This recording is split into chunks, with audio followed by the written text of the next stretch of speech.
Salam semua dan hai. Video kali ini kami akan menunjukkan cara sambungkan printer menggunakan USB kabel. Setengah printer wajib mempunyai software sendiri untuk print. So video ini untuk printer tidak menggunakan sebarang software. Step pertama, sambung USB kabel ke Mac. Seterusnya, buka sistem preference. Pergi printer, add printer, simbol tambah. Terdapat dua printer yang sama nama.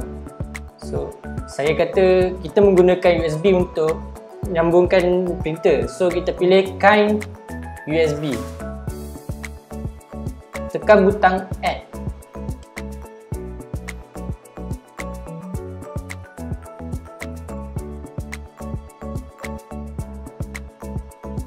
Dan printer anda siap sedia untuk digunakan.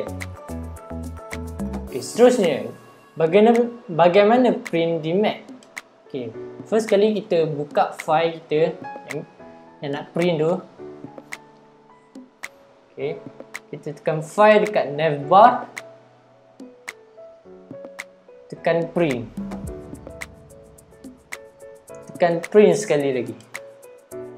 Itu sahaja dari kami.